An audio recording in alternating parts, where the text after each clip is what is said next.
Buenas noches, hermanos, que el Señor les bendiga. Un jueves más para estar llevando la palabra por este medio. Es un privilegio realmente poder escudriñar las Escrituras y encontrar esas perlas escondidas que están a todo lo largo desde Génesis hasta Apocalipsis. Y es un deleite realmente ver cómo Dios nos va abriendo esos misterios que están escondidos ahí. Cómo Jesús está reflejado en todo el Antiguo Testamento. Por eso Él le dijo a sus discípulos o a los fariseos en alguna ocasión, cuando le preguntaron, ¿eres tú el Mesías? ¿Eres el Hijo de Dios realmente? Y Él no dijo, sí, yo lo soy, porque fíjense que esto y esto y esto. No, Él les dijo, vayan, escudriñen las Escrituras. Las Escrituras es un lenguaje que se utilizaba en la época del Segundo Templo para señalar o para decir, busquen en la Torá, busquen en los Salmos y en los profetas. Esas eran las escrituras de aquel tiempo. Así que cuando Jesús les dijo, vayan y busquen y escudriñen las escrituras, ahí me van a encontrar. Porque cuando uno escudriña las escrituras, que es el Tanaj, que fue la Biblia que el Señor utilizó, porque era lógicamente lo que ellos tenían a mano en ese momento. Recuerde que el Nuevo Testamento todavía se está escribiendo en 50, 60 años después de que Jesús muere en la cruz. Ahí se empieza a escribir el Nuevo Testamento. Así que lo único que tenían ellos como para asegurarse que ese hombre que dice que vino a libertar a los cautivos, a sanar enfermos, ¿de dónde salió? ¿Quién es él?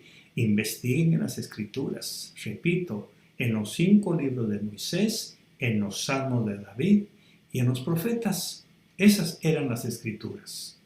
Y para nuestro tiempo, escudriñar las Escrituras es también importante para poder encontrar las enseñanzas que tenemos en el Nuevo Testamento. Teológicamente hablando, se sabe que el Nuevo Testamento explica el Antiguo y el Antiguo Testamento se proyecta hacia el Nuevo. Así que es una interrelación. Por eso no podemos nosotros pretender, como algunos lo hacen, de predicar solo de Mateo para Apocalipsis. Y a veces ni Apocalipsis, solamente los 4 evangelios. Y no tocan las epístolas de Pablo y dejan al pueblo como con una pata coja, porque ahí están las enseñanzas más profundas sobre la formación de la iglesia, de la conducta humana. Ahí está la ética, la moral. Ahí está precisamente las ordenanzas de Jesús traducidas en el lenguaje de Pablo.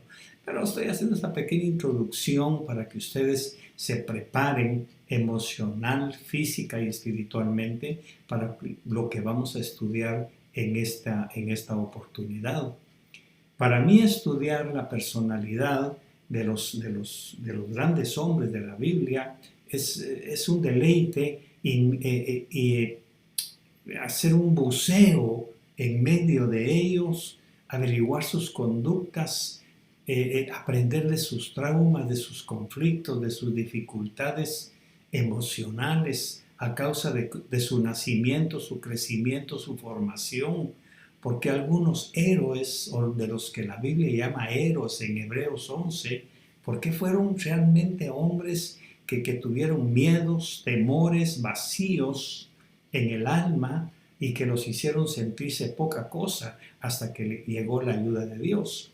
Lo que a mí me gusta con la ayuda del Espíritu Santo es averiguar qué personalidad se movió ahí. Y eso me ha llevado a estudiar la personalidad, el carácter, los intereses internos de Judas. Imagínense, vamos a estudiar a Judas.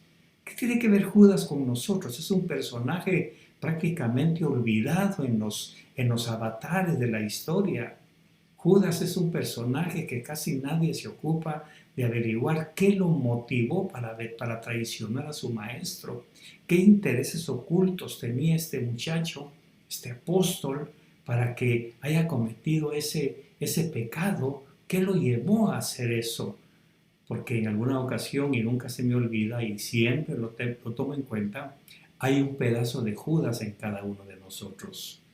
Si Judas fue capaz de hacer lo que hizo, es un reflejo de nosotros. Judas se convierte con el tiempo, se convierte en un espejo para que nosotros nos veamos reflejados en él y examinemos nuestra conducta. Así que Judas tiene mucho que enseñarnos. Voy a empezar leyendo en el Evangelio de Juan, en el capítulo 18, versos 1 al 5, la historia, cómo empieza para ir desarrollando y desenvolviendo este regalo que el Señor nos ha hecho a través de la revelación de su Espíritu Santo. Después de haber dicho esto, Jesús salió con sus discípulos al otro lado del torrente Cedrón, donde había un huerto en el cual entró él con sus discípulos. También Judas, el que le iba a entregar, conocía el lugar porque Jesús se había reunido ahí a menudo con sus discípulos. Entonces Judas, tomando la cohorte romana y a varios alguaciles de los principales sacerdotes y de los fariseos, fue allá con linternas, antorchas y armas. Jesús, sabiendo todo lo que le iba a sobrevenir, salió y les dijo: ¿a quién buscáis? Ellos les respondieron: a Jesús el Nazareno. Él les dijo: yo soy.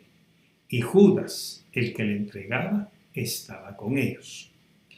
En el arresto de Jesús, de esta famosa noche en que fue arrestado, hay varios hilos que conectan la historia del Antiguo Testamento con el Nuevo Testamento. Hay varias cosas y varias lecciones dignas de estudiar. Y como hoy es una noche de estudio, me permito el privilegio de dar esta clase para todos aquellos interesados en aprender realmente estos misterios y escudriñar junto con nosotros estos vericuetos de la Escritura. La primera lección que tenemos es que hay una similitud entre José, que es un antitipo de Jesús, y Jesús. Así que lo mismo que le pasó a José tiene facetas que le van a suceder a Jesús. Por ejemplo, a José lo vendió uno de sus hermanos, llamado Judá. Así que ya tenemos a un Judas en el Antiguo Testamento, solo que en el hebreo Judá. Aquí ya estamos con arameo en el Nuevo Testamento. Pero veamos qué dice Génesis 37, 26 y 27. Y Judá dijo a sus hermanos: ¿qué ganaremos con matar a nuestro hermano y ocultar su sangre? Grábese bien la palabra matar. ¿Qué ganaremos con matarlo y ocultar su sangre? Venid, vendámoslo a los ismaelitas y no pongamos las manos sobre él, pues es nuestro hermano, carne nuestra. Y sus hermanos le hicieron caso. A Jesús, similarmente, lo vende uno de sus alumnos, Judá, solo que ya en el arameo se convierte en Judas. Ahora aquí tenemos ya uno de los hilos. Recuerde que la palabra explica ella misma que en boca de 2 o 3 testigos se arregla toda situación, se revela todo misterio. Entonces el primer testigo que tenemos es la historia de José con Judá, que él le dice: no lo matemos, mejor vendámoslo. Ahora tenemos una pequeña revelación que se va a hacer grande a medida que vayamos estudiando. ¿Qué pretendía Judas con vender a Jesús? Entonces, para adelantarle un poquito, quiero decirle, Judas no querían su pretensión no era que mataran a Jesús. Eso lo vamos a ver después. Pero desde ya se los advierto. Judas amaba a Jesús. Era su hombre de confianza. Era su tesorero. Judas había puesto su esperanza y su confianza en Jesús, solo que equivocadamente. ¿Por qué? Porque ahora vamos a entrar ya a la historia que se mueve dentro del misterio del segundo templo, que es lo que nos interesa. Para empezar, en esta cena donde están comiendo Jesús con sus discípulos, cuando Él les lava los pies y toda la cuestión, y sucede esto de que Jesús dice: uno de ustedes me va a traicionar, uno de ustedes me va a entregar. Preguntan: ¿quién es? ¿Seré yo? ¿Seré yo? Incluso Judas preguntó: ¿seré yo, maestro? Porque Judas no estaba todavía en la capacidad interior, porque él no quería que le hicieran daño a Jesús. Pero ahora vamos a la historia. Para empezar, era la Pascua. Esa noche la Pascua se estaba celebrando en esa casa donde estaba Jesús con sus discípulos. Ahora, normalmente en la mente judía, la Pascua tiene reminiscencias de liberación, trayendo a la memoria lo que sucedió allá en Egipto, que fue la noche de la Pascua que se inició la liberación del pueblo de Israel cuando salieron al desierto y anduvieron vagando. Pero para la mente judía, cada Pascua era la promesa de la aparición de un libertador, de un Mesías que los iba a libertar. Por eso en Hechos tenemos a varios Mesías que aparecieron y que fueron falsos. Está Teudas, está un Judas que juntaron gentes y toda la cuestión, pero fueron muertos. Ellos aparecieron en una de las Pascuas que celebraban en Israel, anunciando que ellos eran los Mesías, y el pueblo expectante, cansado, demasiado exprimido por la bota romana, esperaban que en cada Pascua apareciera su libertador prometido. Aquel varón que prometió Isaías, el maestro de justicia que esperaban los esenios. Así que todos en algún momento esa noche esperaban: tal vez hoy sea la noche de nuestra liberación. Así que en la mente de Judas, porque ahora vamos a ver, Judas también esperaba que mañana, que es la Pascua, haya algo. Ahora, ¿por qué? Para empezar, tenemos que estudiar la personalidad de Judas, su origen. Judas era de Iscariot, un pueblo en las montañas de Judea, en donde se reunían un grupo de celotes. Los celotes eran unos ultranacionalistas que aborrecían a los romanos. Ellos detestaban a los romanos porque eran herederos de los macabeos. Eso es historia y lo encontramos en los libros apócrifos y en Josefo, pero que nos sirve para conocer de dónde viene Judas. Entonces Judas, siendo un celote, un ultranacionalista, necesitaba hacer algo para libertar al pueblo de Israel de la bota romana. Ahora viene Jesús y lo llama, y empieza a oír que Jesús va a instaurar su reino en esta tierra. Y Judas empieza a hacerse unas fantasías, unas ideas tremendamente internas de liberación. Así que entonces en este momento, cuando Judas se inserta o lo insertan en el grupo exclusivo de Jesús y le dan la bolsa para que maneje el dinero, era una confirmación para él. Este es el hombre que nos va a libertar. Este es el Mesías prometido. Aparte de eso, que anda sanando, anda liberando, anda dando de comer, y eso es precisamente lo que mi pueblo, según Judas, es lo que necesita. Ser libres, pero falta algo: que eche a los romanos de Jerusalén, que no estén ocupando nuestra tierra, que no nos estén imponiendo sus impuestos. Eso es lo que falta. Pero para eso tengo que esperar que llegue la Pascua. Es como para nosotros esperar que llegue fin de mes, esperar que llegue fin de año para los estrenos, para los regalos, esperar las vacaciones para salir un rato a la playa, esperar. Para Judas, como celote, como ultranacionalista, la fecha indicada para él, la fecha tope, la fecha que iba a definir la situación de la liberación de su pueblo, de realizar su sueño, su ilusión, era la Pascua. Así que ahora, lógicamente, Judas, este año que ha caminado con Jesús, empieza a oír algo diferente. El Hijo del Hombre va a ser entregado, lo van a crucificar, lo van a matar, pero no tengan pena, va a resucitar al tercer día. Y Judas empieza a entrar en crisis, empieza a pensar, bueno, ¿y entonces qué pasó con todo lo que prometió? Él dijo que iba a poner su reino aquí con nosotros. Es más, Él dijo que a cada uno de nosotros se nos iba a dar una parte de su reino. Y ahora estoy oyendo que lo van a matar. Póngase en los pies de Judas. No es que usted sea Judas. Piense un momento como Él para poder entender nuestras propias actitudes.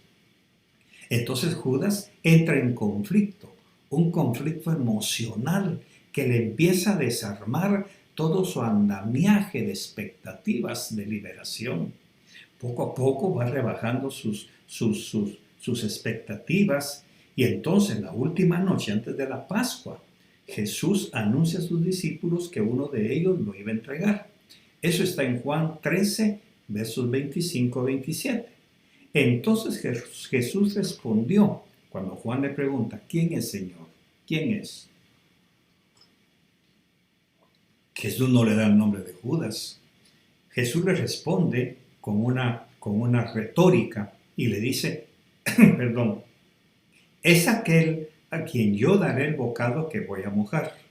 Y después de mojar el bocado, lo tomó y se lo dio a Judas, hijo de Simón Iscariote. En otros evangelios dice, anda a hacer lo que tienes que hacer. Ahí los 4 evangelios tienen diferentes enfoques, pero me quiero enfocar en la prisa de Judas.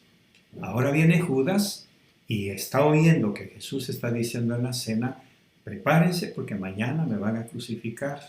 Los sacerdotes y los oficiales del templo me van a apresar y voy a sufrir y voy a ser dejado solo, todos ustedes me abandonarán. Y Judas dice, no, esto no es posible, algo falló aquí, algo dejó de suceder, esto no puede estar sucediendo. Y Judas se va, y lógicamente, que a dónde agarra, pues tengo que hacer algo. Y aquí viene la conducta interna que el Señor me muestra de Judas. Vamos a ver si puedo tener la sabiduría para enseñarla. No, lo que Jesús necesita es que se le presione un poquito. Lo que Jesús necesita es que alguien tenga el valor de acorralarlo para obligarlo a accionar y declarar la liberación de Israel. Y ese alguien voy a ser yo. Yo voy a ser esa persona. Porque si no, ya llevamos 3 años. Ya llevamos 3 Pascuas esperando la liberación del pueblo de Israel. Ya llevamos 2 o 3 años esperando que cada Pascua que hemos celebrado con Jesús se lleve a cabo el plan de liberación, porque para eso estoy aquí, para ayudarlo. Y ahora me resulta que esta Pascua tampoco nos van a libertar, sino que al contrario lo van a matar. Yo no puedo permitir eso, tengo que hacer algo. Y aquí es en donde trama su conducta, donde se revela su conducta interna. Voy a echarle una manita a Jesús, lo voy a ayudar. Voy a ir con los sacerdotes y decirles que yo lo voy a entregar, que yo sé dónde se reúne, que me den un montón de soldados para llevárselos, ponérselos enfrente y que en ese momento Jesús realmente cumpla lo que ha prometido de imponer su reino, y estoy seguro que con los poderes que he visto en él, de sanar a los cojos, a los ciegos, a los mudos, también es capaz de levantarse junto con nosotros y estaremos listos para la gran revuelta que se espera. Independiente de esto, debo decirle, los romanos también tenían la idea de que cualquier Pascua les iba a reventar una revolución, una sublevación. Por eso es que Roma mandaba a Jerusalén más soldados para que anduvieran cuidando en prevención de una revuelta, porque ya les había sucedido otras veces. Y entonces, lógicamente, cada Pascua los romanos enviaban otras centurias, otros soldados para apoyar a los que ya estaban allí. De ahí la cantidad de soldados que le dan a Judas para ir a apresar a Jesús. No fueron 4 ni 5, fueron una cohorte romana. Aproximadamente, según los historiadores, eran unos 200 soldados. Ahora, ¿por qué Judas esperaba que esa noche, cuando Jesús se viera en el peligro de ser apresado, de ser llevado prisionero, entrar en acción y empezar a la revuelta que le esperaba? ¿Pero qué sucedió? No pasó eso. Lo apresaron, lo llevaron, y entonces ahora veamos lo que dice Mateo. Mateo también tiene un detalle que nos abre mucho el panorama. En Mateo 27:3. Entonces Judas, el que le había entregado, vea bien, viendo que Jesús había sido condenado, sintió remordimiento cuando lo condenaron a muerte. Yo no quería que lo mataran. Yo solo quería presionarlo. Solo quería ayudarlo para que él se viera acorralado y actuara de acuerdo a lo que yo creí que él tenía que hacer.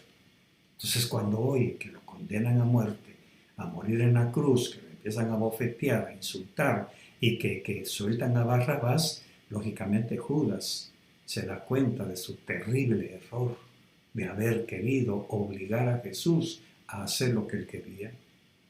Y entonces usted ya sabe el resultado.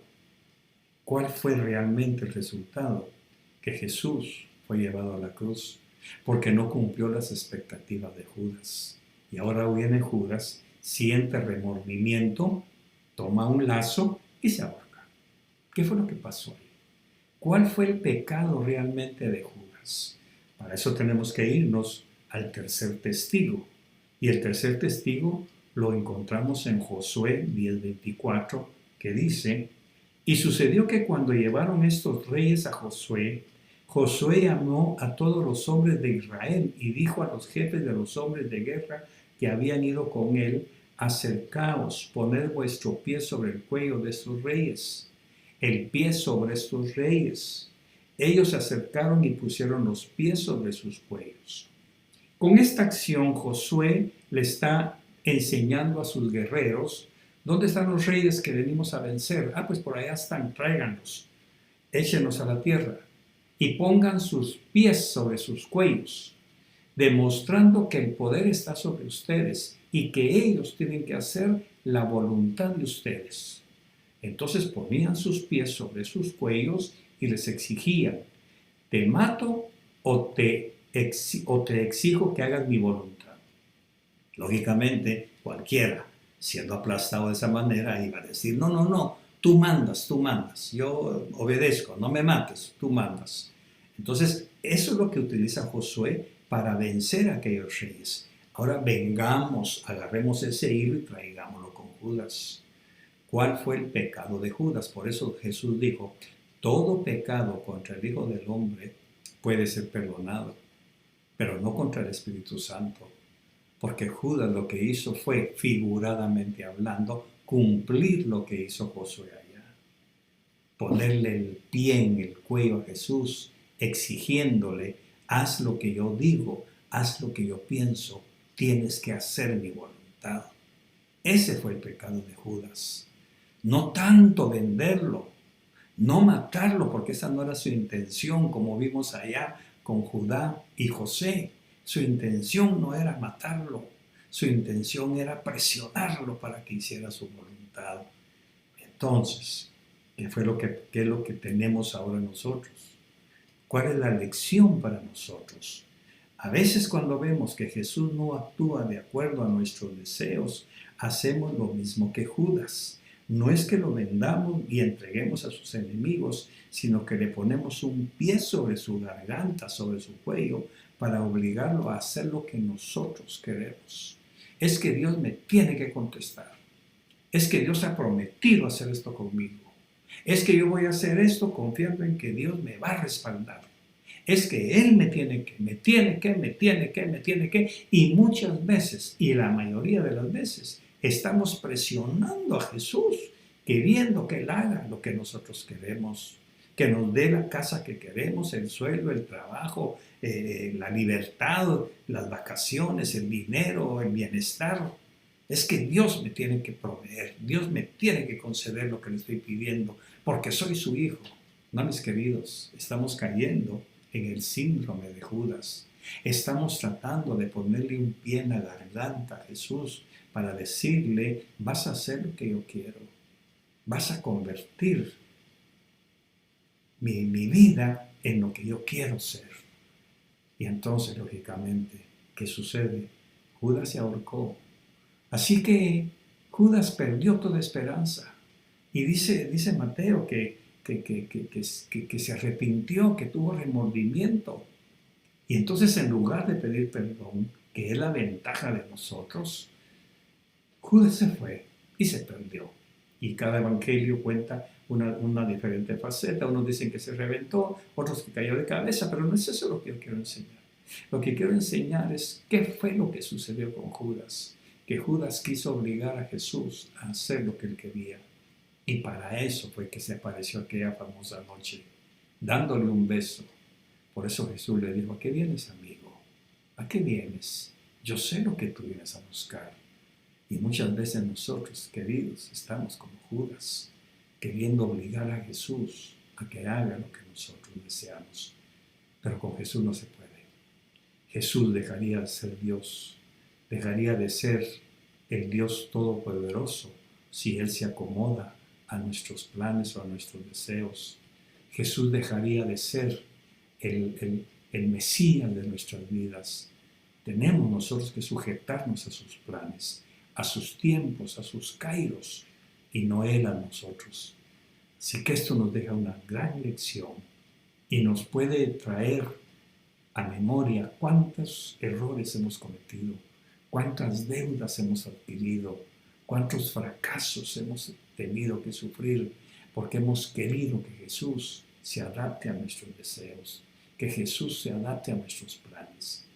Así que yo creo que después de escuchar esto, es un buen momento para decirle: Señor, perdóname, he tratado de presionarte, he tratado, Señor, de obligarte a hacer lo que yo creo, basado o basada en mis premisas y no en tu palabra. Te pido perdón, Señor, y quiero que a partir de este mensaje, tu palabra se haga viva en mí y que yo no vuelva a caer en esa situación de querer ponerte un pie en tu cuello, bendito Dios, para querer obligarte a hacer lo que yo quiero. Por eso el Señor en el Padre Nuestro nos enseñó la frase: hágase tu voluntad, así como se hace en el cielo, hazla en esta tierra. En esta tierra, hágase tu voluntad, Señor. Padre, muchas gracias por tu palabra. Te bendigo y oro por el pueblo que ha estado atento a este mensaje. Por favor, ayúdanos y bendícenos, Señor. En el nombre de Jesús. Amén. Feliz noche y buen provecho a todos.